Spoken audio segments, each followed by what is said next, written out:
अस्सलाम वालेकुम my YouTube family, welcome back to my channel and welcome to the another new vlog. क्या हाल है आप सभी के? उम्मीद करती हूँ आप सब खैरियत से होंगे, खुशबाश होंगे, मज़े में होंगे और अल्हम्दुलिल्लाह हम भी ठीक है। तो जैसे कि अभी हर जगह बारिश वाला मौसम है, बारिश बहुत हो रही है। यहाँ भी कंटिन्यू 2 दिन से बारिश होती जा रही थी और हर चीज़ इतना मुश्किल हो गया था। मतलब कपड़े धुलो तो वो नहीं सूख रहे थे, घर में सफाई करो तो वो नहीं टिक पा रहा था, मक्खियाँ आ जा रही हैं, छोटे मोटे कीड़े उड़ के आ जाते हैं रात के वक्त में। तो ये सारी चीज़ें बहुत ज़्यादा इरिटेट करती है। अगर मक्खी आ जाए तो ख़ास तौर पे मुझे बहुत ज़्यादा इरिटेशन होने लगती है, मुझे मक्खियाँ बिल्कुल बर्दाश्त नहीं होती है। एनीवे तो आज के व्लॉग में मैं शेयर करूँगी अपनी रूटीन ड्यूरिंग रेनी सीज़न, किस तरह से मैं घर को साफ़ करती हूँ और मैनेज करके रखती हूँ। तो जो लोग भी फर्स्ट टाइम देख रहे हैं मेरी वीडियो, प्लीज़ चैनल को सब्सक्राइब कर दीजिएगा, वीडियो अच्छी लगे तो लाइक कर दीजिएगा।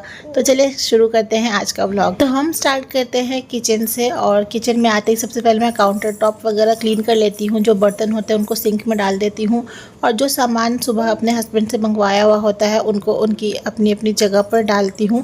और ना प्रॉपर घर के काम वगैरह शुरू करने के पहले ही मैं लंच बनाकर रेडी कर लेती हूँ, क्योंकि काम करने के बाद मैं इतना ज़्यादा थक जाती हूँ कि फिर बिल्कुल मन नहीं करता है और फ्रूट्स वगैरह खाकर फिर मेरा हो जाता है। तो मैंने सोचा आज ना मैं पहले लंच बना लेती हूँ। और आज लंच में मैं बनाने लगी हूँ दाल खिचड़ी, जो कि बहुत सिंपल है और बहुत टेस्टी बनती है और झटपट भी बन जाती है। और इसी बीच मैंने ये 2 कप्स को भी धुल लिया था, क्योंकि इनके टूटने का मुझे बहुत ज़्यादा डर लगता है, क्योंकि कभी कभी ऐसा होता है ना हाथ से फिसल के टूट जाते हैं, यहाँ वहाँ रखे होते हैं। तो इसलिए मैंने इनको धुल करके साइड पे कर लिया। बारिश के मौसम में एक तो वैसी चीज़ें जल्दी नहीं सूखती हैं, और ऊपर से जब किचन में काम करो, बर्तन धुलो या कुछ भी सिंक वगैरह के पास काम करो, तो इतना पानी काउंटर टॉप पर आ ही जाता है, फिर उसको क्लीन करना पड़ता है। तो बस खाना बनाने की जो बेसिक तैयारियाँ होती हैं, कटिंग चॉपिंग, ये सारी चीज़ें मैंने कर ली थी। और यहाँ पर लहसुन अदरक का पेस्ट भी मैं बना करके रख रही थी। ये मेरे पास नहीं था बना हुआ और मैंने रेडीमेड भी नहीं मंगाया हुआ था। और थोड़ा थोड़ा करके पीसने से अच्छा है कि एक ही बार बनाकर बंदा रख ले। वैसे भी अभी मैं सफाई करूँगी, सफाई के बाद अगर मैं ये सारे काम लेकर बैठती ना तो फिर से मक्खी आने लगती, इसलिए मैंने सोचा कि पहले मैं ये सारी चीज़ों से फारिग हो लूँ, उसके बाद आराम से सफाई करूँगी। तो बस कुकर में मैंने सारी चीज़ें रख दी थी और मसाला भूनने के बाद बस चावल दाल जो भी था मिक्स उसको मैंने डाल दिया। उसके बाद बस उसमें सीटी लग रही थी, इधर मैं आ गई थी सफाई का काम करने के लिए। सबसे पहले मैंने बेडरूम से स्टार्ट किया था। तो जब भी मैं सफाई शुरू करती हूँ सबसे पहले किचन, उसके बाद मैं सीधे आती हूँ बेडरूम में। बेडरूम में इतनी ज़्यादा चीज़ें बिखरी हुई होती है ना, साहिबा जो चीज़ देखती है उसको नीचे फेंक देती है, फिर चाहे वो उसका सॉफ्ट टॉय हो, डाइपर वगैरह जो हो, सब चीज़ों को नीचे फेंक देती है और इस वजह से रूम ज़्यादा मैसी सा लगने लगता है। तो आज ना मैं बेडशीट भी चेंज करूँगी दोनों कमरों की। तो सबसे पहले मैं इस रूम की करने लग गई हूँ। वैसे भी बारिश का मौसम है तो जल्दी सूखते तो नहीं है कपड़े, काफ़ी डिफ़िकल्ट हो जाता है। छोटे कपड़े तो खैर यहाँ वहाँ रखने पर सूख भी जाते हैं, फ़ैन के यहाँ पर रख दो, चेयर पर लगा दो, लेकिन जो बेडशीट होती है उसमें थोड़ा सा टाइम लगता है। पर मैं ना हर दूसरे तीसरे दिन पे चेंज कर देती हूँ, क्योंकि एक तो बरसात है, कीड़े वगैरह भी घूम रहे होते हैं ना घर में, तो एक तो वॉर्म्स वगैरह भी ना पता नहीं इस फ्लैट में कहाँ से निकलते हैं, मुझे तो समझ नहीं आता। फ्लैट में मैंने आज तक देखा नहीं है, लेकिन यहाँ आकर मुझे ये भी देखने को मिल गया है। 2-3 बार मैंने देखा है और मेरे हस्बैंड ने उसको बाहर निकाला है।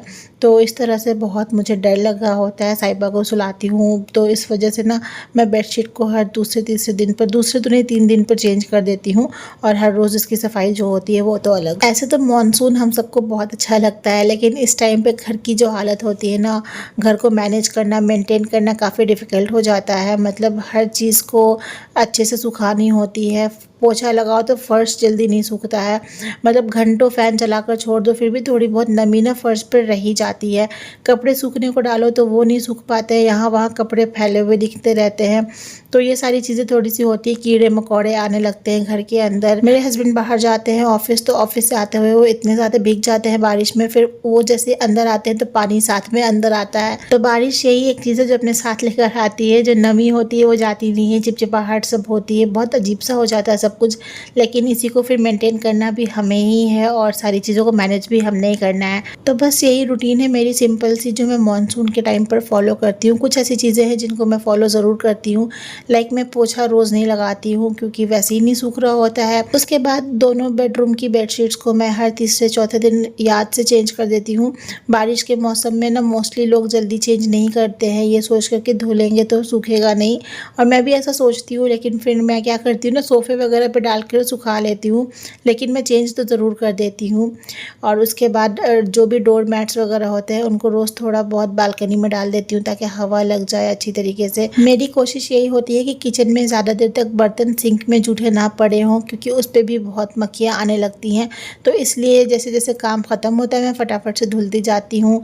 खाना बनाते बनाते मैं बीच में बर्तनों को वॉश करके साइड कर लेती हूँ, खाना खाने के बाद फ़ौरन से धुल लेती हूँ। बेसिकली मैं यही कोशिश करती हूँ कि हमारा जो किचन का सिंक और काउंटर टॉप वाला पोर्शन होता है वो पूरा ड्राई रहे और क्लीन रहे, क्योंकि वहाँ पर अगर थोड़ा सा भी कुछ छूट जाता है या पानी रहता है काउंटर टॉप पर ना, तो फिर मक्खियाँ तुरंत से लगने लगती हैं और बिल्कुल फिर अच्छा नहीं लगता, फिर पूरे घर में वो मक्खी जो है घूमने लगती है। इसलिए मैं कोशिश यही करती हूँ कि हमेशा किचन को क्लीन और ड्राई रखूँ, ड्राई स्टेट में। तो अगर आज की बात करूँ तो आज मैंने पोछा किया था पूरे घर में, क्योंकि 2 दिन हो गए थे मैंने घर में पोछा नहीं लगाया था और आज मुझे थोड़ा सा गंदा ज़्यादा लग रहा था कि पोछे की ज़रूरत है। 1-2 मक्खियाँ भी घूम रही थी तो मैंने फटाफट से पोछा भी कर लिया था। और पोछा लगते ही ये तो मैडम घूमने ही लगती है, मैं इनकी टॉयज़ जगह पर रखती हूँ, ये फिर से अपने टॉयज़ उठा लेती है, तो ये तो इनका चलता रहता है। और मेरे हस्बैंड का वर्क फ्रॉम होम था इसलिए मैं इतने स्मूथली सारे काम कर गई थी, वरना तो मुझे रुक रुक कर काम करना पड़ता है और बहुत टाइम लग जाता है। तो आज मेरा काम जो है वो बहुत जल्दी से ख़त्म हो गया था। तो बस यहाँ पर बाकी की चीज़ों को मैं उठाकर जगह पर रख रही हूँ, क्योंकि मैं कितनी बार भी सोफ़े को खाली कर देती हूँ ना, कुछ ना कुछ ये ला कर के लड़की रख देती है। बस घर के सारे काम फिनिश हो गए थे, मैंने लंच भी बना लिया था पहले ही और क्लीनिंग भी हो गई थी और अब मैंने फटाफट साहिबा को नहला दिया था। वैसे बरसात के टाइम पर ना मैं इसको रोज़ नहीं नहलाती हूँ, क्योंकि डर लगता है कहीं सर्दी ज़ुकाम ना हो जाए, तो मैं एक दिन का गैप ज़रूर ले लेती हूँ, हर अल्टरनेट डेज पर इसको नहलाती हूँ। और आज वही वाला अल्टरनेट डे था जब मुझे साहिबा को नहलाना था, तो फटाफट से मैंने इसको भी नहला दिया था। और उसके बाद अब मैं इसको बोल रही थी कि बाहर आ जाओ, मैं तुम्हारे जल्दी से कॉम्ब कर देती हूँ बालों में। ये करवाने नहीं चाहती है, कंघी बहुत ज़्यादा परेशान करती है, भागती होती है, लेकिन फिर भी मैं कोशिश करती हूँ पकड़ के मैं इसको कॉम्ब वगैरह कर ही दूँ। और उसके बाद ये आ जाती है अपने अब्बू के पास, फिर मैं इसके लिए फीडर बना कर लाती हूँ। फिर इसकी पेट पूजा का टाइम होता है, पेट पूजा होती है और मेरे हस्बैंड काम कर रहे थे, लेकिन ये इनको बिल्कुल छोड़ती नहीं है और मेरे पास तो आना ही नहीं चाहती है। बस मजबूरी में इसको मेरे पास आना पड़ता है, क्योंकि कुछ काम ऐसे है जो सिर्फ मैं ही कर सकती हूँ। एनीवे तो सारे काम मेरे फिनिश हो गए थे, बस अब इस कमरे का जो बेडशीट था वो मैंने चेंज करना था, तो मैं फटाफट से वो करने लग गई थी। इसके बाद फिर मुझे भी जल्दी से शावर लेना था और बहुत तेज़ की भूख लग रही थी, क्योंकि काम करते करते ना दोपहर का वक्त हो चुका था और हमें अब लंच भी करना था, तो मैं फटाफट से सब कामों को ख़त्म कर रही थी। अगर एक बार ख़त्म हो जाते हैं ना काम, फिर दिक्कत नहीं होती, टेंशन नहीं रहती है, वरना थोड़े काम अभी करो फिर थोड़े बात के लिए, तो इसमें ना आलस भी आने लगता है। इसलिए मैंने जल्दी जल्दी से सब कुछ कर लिया था और ये ना अब्बू को अपने डिस्टर्ब कर रही थी, काम नहीं करने दे रही थी, तो मुझे मजबूरी में फिर इसके सारे टॉयज़ यहाँ पर लाकर इसको देने पड़े ताकि ये इसमें इंगेज हो जाए। और इसके बाद बस फटाफट से मैंने शावर लिया और हम बैठ गए लंच करने के लिए। लंच में मैंने जैसे स्टार्टिंग में बताया सिंपल खिचड़ी बनाई थी और साथ में ये इंस्टेंट प्याज का अचार मैंने बना लिया था, जो कि बहुत टेस्टी लगता है खाने में। सो दैट्स इट, यही है हमारा आज का व्लॉग और आई होप आपको मेरा ये रूटीन व्लॉग पसंद आया होगा। अब मिलती हूँ नए व्लॉग में, तब तक अपना बहुत सारा ख्याल रखिएगा, हमें दुआ में शामिल रखिएगा। अल्लाह हाफिज़।